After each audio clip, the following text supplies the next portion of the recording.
What's up, Hoosier Nation?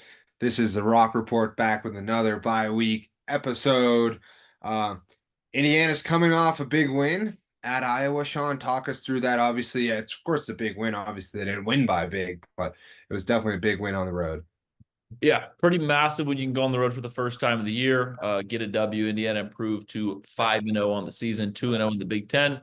Final score of that game was 20-15 Indiana. Elijah Surratt pulling away there at the end.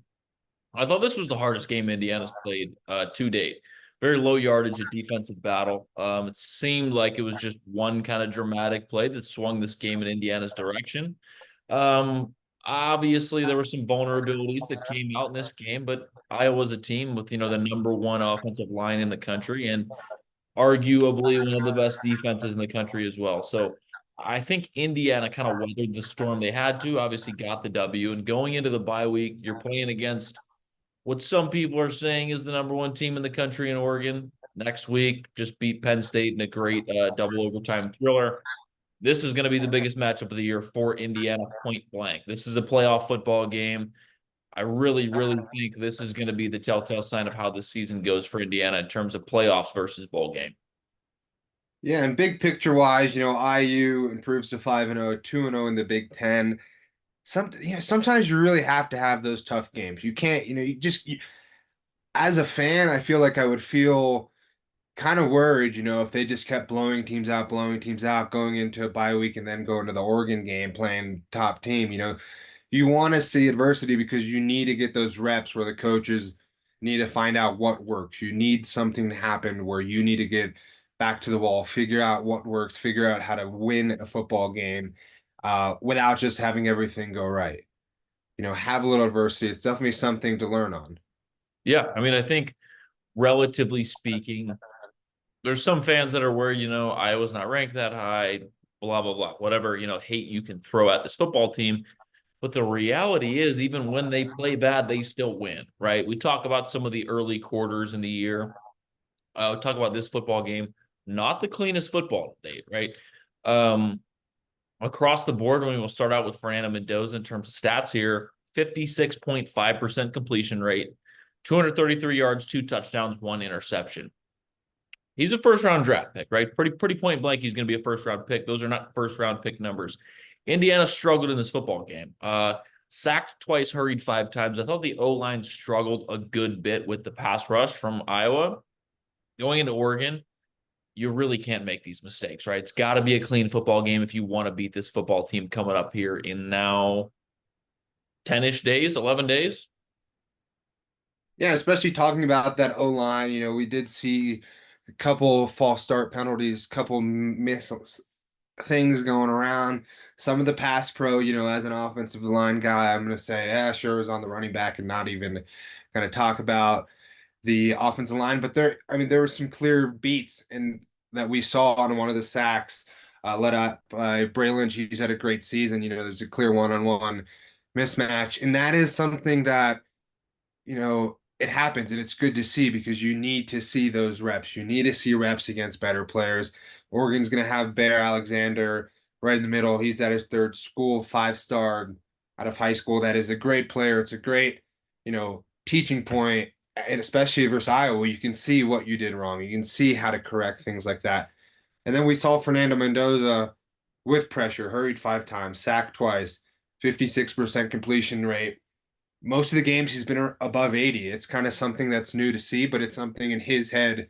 You see that he's confident enough to stand in that pocket with that rush, find the guys open, and take a hit, which is really good to see. Your quarterback stand there, take a hit, deliver the football. Yeah, I think relatively speaking, when we talk about this Indiana football team, right, where are we going into this big game this next week coming up against Oregon? I think relatively speaking, we're in a good spot. I think beginning of the season, Indiana struggled a lot with connection, with having that chemistry between some of these new transfers. I think we've established all that. I think we're past that point. But when you go into a place like Iowa, very, very hard place to play against a football team that has some of the best players in the country and are going to be high draft picks in this draft, you're going to have some stress, right? Relatively speaking, Indiana's roster has some pieces that will be draft picks, some pieces that will be NFL guys. But similar to last year, if you look across the board of what Indiana's roster looked like last season, they were probably one of the least signed in terms of NFL contracts rosters in that college football playoff, right? Kurt Cignetti's very, very good at taking, mid-major transfers and turning them into college football playoff level players, right? So in terms of whether, you think IU is mismatched a little bit in this game, whether you think, Iowa just played better, whatever it might be. I think going into the following week, Indiana's in a good spot, and we finally have a game where you have a little bit of teach tape. The past, 5 weeks, there's really not been many times where you can look at the tape and say, that's a good learning point. It's been just absolute dominance. So I think it's good to have a close win, something to build off of, and really see how certain guys work when things get hard. Yeah, especially moving on that defensive front seven. One thing that I was really impressed in is, the D tackles, Tyreek Tucker, Mario Landina, Zio Wheeler. They all week you talk about Iowa, number one offensive line across the board. Everyone is the top at their position. Not much talk about the IUD line. IUD line let up only 92 yards on the ground, generated a lot of pressure, kind of got Gronowski a little bit rattled in the pocket. But that is a big thing. And moving forward, you see that you can go against top competition and they match up very well on paper. 100%. A little bit of an unknown fact to some of our viewers. I do hold a seat on the selection committee for the Lombardi Award, which is the best down lineman in football. So, doing some statistics today, getting into the PFF numbers. Tyreek Tucker and Mario Landino are the number 6 and number 7 rated players currently on the defensive line in the entire country, all across college football. Two guys that are by no means big names, two guys that I didn't expect to have as great of seasons as they're having, but have just absolutely flourished, given that most teams are running the football away from Aiden Fisher and Mikal Kamara. I think you've seen guys like those two. You've seen Isaiah Jones step up an incredible amount. I mean, relatively speaking, these guys are playing very, very, very high level football. All they needed was the opportunity, right? Kurt Cignetti's got these guys across the board ready to roll. And I think the defensive line has impressed a ton this season, given that the best player is not getting a ton of opportunity to make tackles. Yeah, and talking, we go from the defensive line, then we go all the way to the linebackers. Elijah, I think with Pons out of there, we did kind of see a lot more three Oh, linebacker sets. That means, Elijah Hardy, Aiden Fisher, and the GOAT, Bones Jones. You saw all three of them in the game. Usually, when we get to this third down defense, you see a little bit more speed on the field. We kind of kept those three in the game just kind of D'Angelo Pons was out. I do think there was kind of a little bit of an impact without having him on the field, just a tad bit, but the defense really stepped up, especially those DVs. We saw a bunch of new names on the secondary, and I mean, really a lot of the same names, but just guys in different positions. Uh, Brian Haynes, great job calling the defense, putting them in a position to win a football game. When you let a team only score 15 points, most likely, usually, you're going to win a football game. yeah. I mean, you saw a good handful of guys step up that usually are not in, starting roles in this game. Jamari Sharp being the major guy that stepped in and filled in when Pons went down. I think given, what we heard at the beginning of the year that defensive backs, safety, corners, not relatively super deep, I think we're doing pretty well. I really do think Jamari Sharp's a high level football player. I think the safety core across the board done very well. Lou Moore, been an absolute anchor for this football team. I don't think we mentioned on the last podcast, but Judge did rule him eligible for the rest of the football season, was a game ball player this past week for Indiana. I really think he's a game changer. Obviously, has plenty of experience playing in the college football world. Everything from JUCO, different conferences, SEC, Big Ten. I think across the board, Indiana's doing very, very well right now from a defensive back standpoint. I think if we can get Pons back healthy for the next game, that's going to be paramount. I mean, looking at statistics, Pons has done incredible so far this season. There was one play where I think it was the Illinois game. There was a big touchdown, and everybody started to question if D'Angelo Pons, if it was his fault, if he, had a bad play. Kurt Cignetti immediately came out and said, no, no, no, no, no. That's zone defense. It was the safety's fault. This guy really does not mess up. So hopefully we get him back for this Oregon game and he can be a difference maker with such a strong core of receivers at Oregon. Yeah, and that was number 10, Ryland Gandy, who stepped in the game for D'Angelo Pons. Guy he's been pretty dominant on special teams, been all around. Only, I believe, has 2 tackles on the season before this game. But his pit transfer, he's played in 29 football games. There are pieces on this team that obviously people from the first 5 weeks don't know. But those pieces, especially Rylan Gandy, people can step up in a position when someone goes down. That is the way this team is going to have that depth. Ohio State played 16 football games last year. 16 is a lot of games to go win a national championship. Obviously, we're only through 5 games, but in order to take that next step, to be able to play enough games, have enough guys healthy for the long season, you're going to have guys like that step up on any Sunday or Saturday. Yeah, speaking of special teams, getting into the special teams play this past week, difference maker in the football game, Nico Radicic. Everybody was questioning whether this guy had the leg strength. Had a couple of injuries the past couple of years that got fixed, tough through, whatever it might be. Career long game for him, 46 and 44 yards for Radicic. Just has been rock solid since he's gotten the starting role for the Hoosiers. A Tom Allen recruit, came in as #1 recruit in the country, got hurt early, and Chris Freeman stepped up and played that season. Since then, Nico Radicic has been just absolutely ice cold, complete game changer this game. I think, relatively speaking, Grant Kane's done a great job with this crew. We've seen the punt block unit do absolutely amazing. Jonathan Brady as the returner, incredible so far this season. And Iowa had one of the best kick return units in the country. I think Indiana did a very good job handling that situation. Brendan Frankie putting, plenty of touchbacks out this year, not giving guys like that opportunities to score. Yeah, big shout out to Brendan Frankie. When you kick the ball at the end zone, obviously you can't return a kick, which is awesome. But kind of talking, there's teach tape on this. Indiana only scored 15 or 20 points. It came down to the last drive. It kept drive by drive, trying to see. A big thing that I saw, especially the defense stayed on the field way too long in that game. And you saw Signetti at halftime when they asked him what was wrong. He said, "Our defense is on the field too long." And that's a lot of 3-and-outs generated by Iowa's defense. It puts the defense in a tough spot. People get tired. We saw Tyreek Tucker play above 45 snaps last year. Um, you don't really see any interior D lineman play over about 30 snaps. Tyreek Tucker play a hell of a game, a lot of snaps, more than normal. But when you're tired like that, that's when Iowa was able to take over kind of third down conversions. Iowa kept converting long third downs, really stayed on the field. And that's kind of why they were always in that game. Yeah, kind of getting into what went wrong in this football game, what Indiana has from a teach tape standpoint to improve. The first is going to be the offense just struggled to create a consistent momentum. There was a lot of stalled drives in this football game. It seemed like Indiana would get to, a good spot, get to the red zone, and then some sort of mistake was made. Third down conversion rate, very weak, only 6 of 15 in this football game. As we go into this next slate of games, obviously Oregon being the first, got to clean up those issues, right? Got to make sure we're converting when we need to convert. Got to make sure that there's no inconsistencies from drive to drive. I think from a play calling standpoint, the coaches are starting to get really comfortable with this group. And I think this game really just went to show how Indiana is going to need to call plays against a very good defense. And we talked about what went wrong, but obviously looking at what went right in this game, there was a lot of good football played, especially at the end when it matters, backed against the wall, zero coverage. They brought the house. You see a nice slant by Mendoza to Surratt.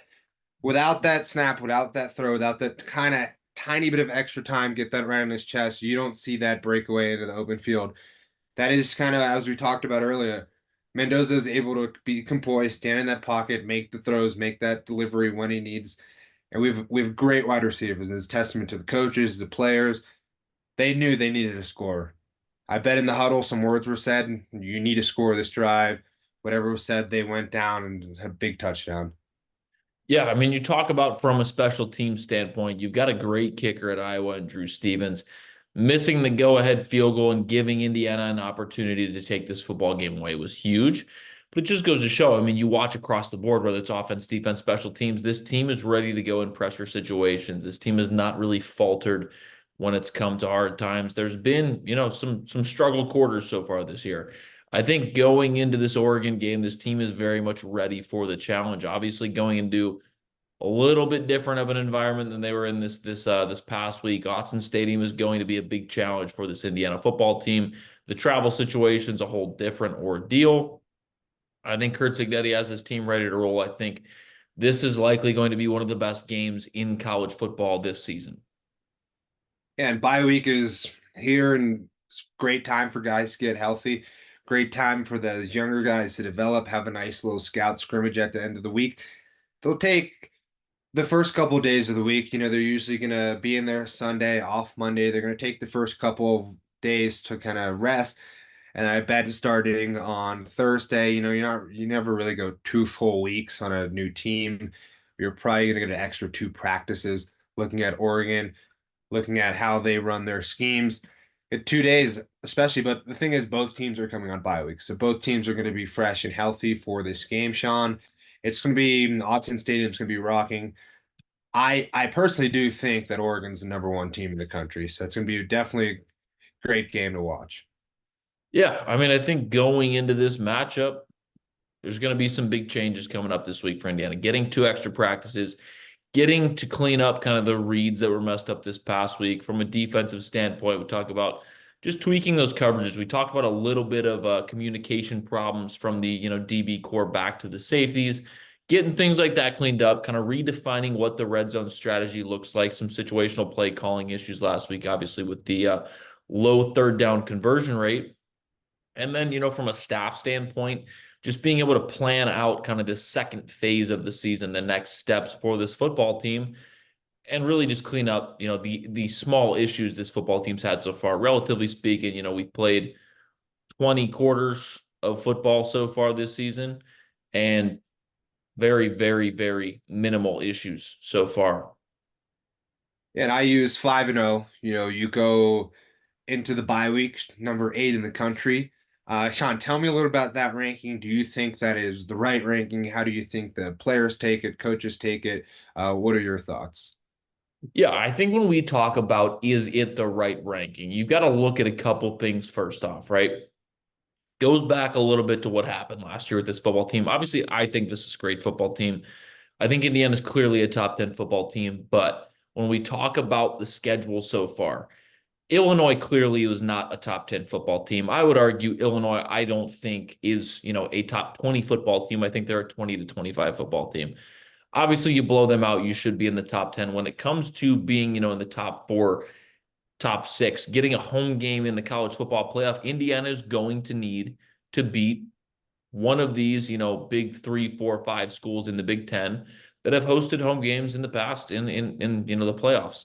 We talk about teams like Oregon, Ohio State, Michigan, Penn State, teams that have competed for national championships on a consistent basis, been top 10 teams on a consistent basis. Indiana's got to get one of these, right? It's got to get a big win, whether it's Oregon, whether it's Penn State. Both, I think, would put Indiana in a top 2 or 3 in the country.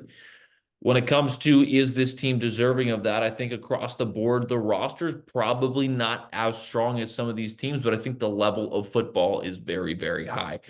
I think Indiana has very, very good chances going into this week. I would expect the lines to favor Oregon a little bit, but we've seen, this team flash very, very heavily against a top 10 ranked team before. I think if Mendoza can clean up some of these throws, convert on third downs, this team should be top 5 going into the following week. And the Big Ten's pretty deep this year. Obviously, when you talk about the big names, you talk about the Ohio States, Penn States, Michigan, Oregon now, especially. But you always want to win the big game. Obviously they won a home game versus Illinois, number 9 in the country. If you put no rankings in front of it, no rankings on any team, you would never like look at Illinois and say they beat a top 10 team. You could Yeah, have when we talk about top 10 football teams, right? I think where Indiana struggled last year against Ohio State, they were never really in that football game. Like early on, that game kind of flipped, and it seemed like Indiana was trying to play catch up the rest of the way. This has to be a battle, right? For Indiana to maintain that college football playoff status, win, lose, whatever it might be, you have to show a consistent 4 quarters of battle. the way these committees work, right? Everyone's biased to those teams we mentioned. Everyone's biased towards the SEC. Indiana has to establish that they're consistently better through various amounts of quarters, not just, close football game, bad football, and then they flash one quarter. I think the Ohio State game and the Notre Dame game last year showed this needs to be a consistent 4 quarters for this committee to respect this football team. And a win on the road, could easily put them at that number one spot. You talk about Signetti, what he's done in the last 2 years. We're 5 games in through his second season. He took them to the playoffs first year. Right now, he's got a quarterback that could probably go in the first round. It's unheard of in those first 2 seasons. You see a lot happening around college football, around the landscape. You saw Sam Pittman get fired, Arkansas head coach. And when I was kind of watching a little bit of things and kind of looking on Twitter, one of the big things that I kept seeing is that Sam Pittman never had the pieces to win. And kind of when they talk about the pieces to win right now, they're talking about NIL and kind of how they're able to pay the staff, have the proper players, recruit properly to actually put the team in a position to win. While we're on a bye week, obviously, let's talk a little bit about that, Sean. Yeah, I think when we get into what, roster management looks like nowadays, obviously paramount to that is NIL. With the Big Ten TV contract funding, now it is revenue share. Indiana's done a very, very good job of supplementing that with NIL efforts from Hoosiers Connect. Going into the next year, those collectives have essentially been deemed illegal, right? So boosters are going to need to step up in different fashions than they have before in order to keep this Indiana football team consistent. When we talk about rumors about, Kurt Signetti getting poached by other schools, whatever it might be, I really feel strongly that, this administration, when it comes to, Pam Whitten and Scott Dulce, I think there's a strong commitment to keeping Kurt Signetti at Indiana. Obviously, a strong commitment to football as we've seen this program turn around, but keeping him at Indiana, keeping his staff at Indiana, I think the continuation of this staff at Indiana after Kurt Signetti retires is just as paramount as it is to keep Kurt Signetti around all 4 years. And NIL is going to be the major piece of that. Commitment from the boosters makes a huge difference. We've seen a staff of from the AD, from the school president, from teachers, everyone who has bought in and wanting to see a successful football team. What we know is IU's 5-0. They go on the road, have nice gutsy win. Uh, but the game exposed some vulnerabilities, and that's something to look at, and that's something obviously that as a fan, like I said, I think it was a good thing. I think it's good that they faced adversity before bye week, before going in a big game. That way they know where to improve, what they did wrong in practice. Every little thing gets looked at when something happens like that. How'd you sleep? How'd you eat? Every tiny little piece that led up to that game gets looked at when you kind of obviously they won a road game. That's huge. But when something goes the way that they didn't plan, obviously they were planning to blow Iowa out by like 60 points. Every little piece gets looked at. Yeah, I mean, I think just gaining a little bit of ground each week is going to be the difference for this football team. When we talk about kind of what's going forward for this team, what's going forward for the next couple of weeks, I think just continuing to maintain some level of growth week over week, making sure that we continue to watch film and make changes as needed. One of the subjects I wanted to get into this week, and I know, this kind of goes back into some of the Twitter conversations we've seen with fans as we have, some bye week time here. Ricky, kind of start us off here. Going into the rest of this season, taking a look at the program from a holistic standpoint, what's going to be the difference in this football team being a consistent playoff entry team versus a national championship competitor? I know there was a lot of talk about, facilities versus NIL versus whatever it might be. I want to get your opinion on kind of what you think propels this program forward over the next couple seasons. Looking at the next couple of seasons, obviously it all starts every year. The seniors graduate, new class comes in. Obviously, with the transfer portal, it does help. I would say a little bit guys on like 1 year plans kind of look at it differently than students who are committing to school for 4 years. You give a quarterback whatever you give him an NIL, he's there for 1 year. He's going to be in Bloomington 1 year. He's going to leave. That's his plan. But looking at it, a guy, especially in high school, you want these guys to come into a stadium, look at this team, and have the know the whole school wants a football team to succeed. Something that I was kind of looking at, especially watching our roommate Mike Kadick, he took a little tour to Iowa and just looking at their facilities, especially their indoor. And we always talk about the indoor. We talk about the buzz. They fix the lights. We talk about the turf. They replace the turf. They paint the walls. They do all those little things. But one thing we definitely saw in there is everything for football was separate. Right now, everything at IU is kind of the 24 sports, one team thing. Every single in the football stadium, everything from where you eat, kind of where you live. They did build a wall. Everything is together right now. And I mean, I don't really think personally when we were there it was any problem like that. But knowing the landscape now, these kids are there to play football. They wanted everything totally separate. I do think there needs a lot of improvement in that area. They kind of start Cole Peterson stepped in when he was there and kind of had football players. They had a meal card and they would go to a restaurant. They didn't have to eat at Tobias every night. But we've seen little improvements, but there is going to have to be that change of the school. Somebody's going to have to cough up some form of money, have a totally football separate facility. Yeah, I mean, I think when we talk about what makes a difference nowadays for these players and where Indiana's lacking, I think obviously the biggest is going to be somewhat in the facilities realm, right? Obviously, we put money into the locker room, we put money into the meeting rooms. Those are cosmetic changes, right? Putting money into the indoor, cosmetic changes by far. Indiana needs better recovery facilities. Indiana needs a professional football level facility, and we are a long, long, long way to go from that. When we talk about, Indiana basketball, we take a look at their facility. That's an NBA level facility. No way around it, right? Dedicated facilities, dedicated staff. Everything revolves around the basketball team because that's the way this athletic department was built. It's pretty evident that Indiana is trying to fill gaps where kind of before when football wasn't as good, they neglected it a little bit. When it comes to the shared facilities, I think the idea surrounding 24 Sports One Team, having this community of athletes made sense. Where it doesn't make sense when we talk about what you can do in mass quantities, quality usually is not the answer there, right?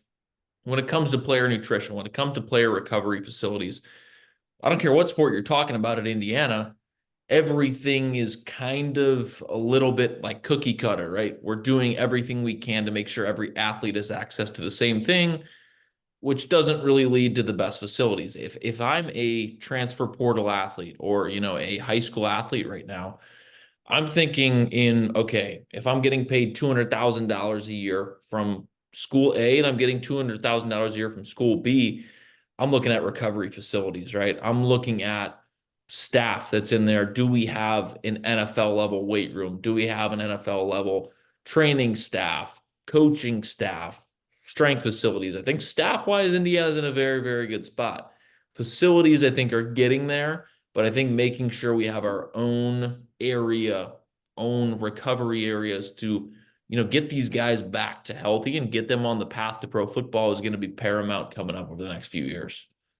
We talk about facilities a lot, and the biggest facility of them all, obviously, the name of the podcast is the Rock. There's a whole thing of pack the Rock got packed, and then expand the Rock. I personally really don't think, I think there's some changes that need to be made, especially with the press box, all that stuff. I don't think IU sells out a 100-person stadium. I don't think there's 100,000 people on a Saturday in Bloomington that will fill that stadium like we see at Penn State, like we see at Michigan. I think the Rock is perfect. There's some changes that definitely need to be made, some upgrades, but I don't think you could add 50,000 seats in there and still have the same environment. No, I think the size of the Rock is perfect. I mean, having sellout crowds each week is incredible. I think from the standpoint of, fans, I haven't heard really anybody that couldn't go because they couldn't find tickets. There's like the perfect amount at Indiana, perfect amount of tickets.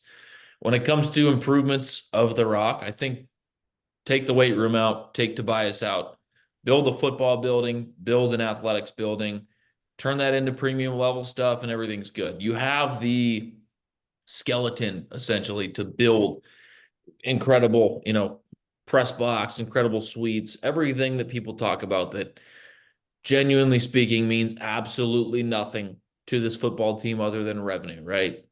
getting more money in the door, making sure they fill the deficit that is going to come over the next couple of years with this revenue share, right? You took 20 million from the athletic department and started giving it to the players. Well, now we got a gap to fill, right? So Indiana's got to find something to supplement a little bit of that money, fill a little bit of that gap. But I think talking about expanding the Rock, I mean, it's the perfect size. The place is loud enough, plenty of seats. I think if you expand, you're going to have, some empty-ish or empty-looking earlier games. And before we talk about what to look for next within the Rock Report, the one other thing with kind of updating the Rock, I'd say, is one thing when I saw the red out happen, they posted a little thing on Twitter where the whole stadium was red. When we went to Nebraska, the lights turned red. Something that fans might not know, but these lights, if you live in Bloomington, they're on for a long time because these lights need to be turned on for a while so they become bright. Something you could always see happen, which would be pretty cool, especially on that side by Assembly Hall on the kind of shorter side of the stadium. But if you see ever seen Georgia Stadium, they have a whole strip of LEDs that change colors. Something like that to actually have a true light show actually red out the rock would be really interesting. Something that definitely I could see them do in the future. Yeah, that was a decision they made under the Allen regime. It was, relatively speaking, not going to give the numbers out here publicly. The decision not to spend a little bit more money on those, premium level color changing lights, I thought was absolutely absurd. People are still complaining about it to this day. Little things like that, right? Those are going to make a huge, huge difference for the fan experience. I think from a tailgate standpoint, a parking standpoint, Indiana is incredible compared to a lot of other places. And I think the concourses are improving. The game that we were at, I didn't think that, there was terrible lines to get a beer, terrible lines to go to the bathroom. They started to do a pretty good job of, cycling people through there, making sure there's enough space. Obviously, as, you continue to sell out games, you got to just continue to push forward, continue to add things in terms of just fan experience, making sure people want to come to the games on Saturday, making sure their experience is seamless. And talking about the future of the Rock Report, this is our bye week. We've kind of switched a little, having that one long episode a week. We've gotten great feedback from people. We'll dive into some film as we can. But Indiana goes on the road to Oregon, a 3:30 kick Eastern. As everyone knows, the beloved Matthew Bedford is on that Oregon Ducks team. We're gonna reach out to him. Might have him on this podcast, kind of give him a little kind of avenue to talk about the Ducks. Obviously, he is there. He'll know a lot more about the everyday life of those Oregon Duck players. Yeah, we appreciate everyone watching. Obviously, a little bit of different format here going forward, but the feedback we've gotten from our fans has been good on these long form episodes. We can talk through a lot of different subjects, not really pressed for time, and then we'll do interviews here and there as we see fit. I think when it comes to some of these interviews, finding, the storylines, finding the former players, finding the guys on the team that, have kind of breakout type seasons, breakout games. It's kind of what we're aiming for here. But in terms of just talking about the program, talking about, these schematics a little bit more, getting into the details a little bit more, that'll be kind of the norm here going forward. But we appreciate everybody watching. Thank you to our official NIL partner and sponsor, Pizza X, as always, for sponsoring our episodes. Go Hoosiers and win the bye week, man. Upgrade the Rock.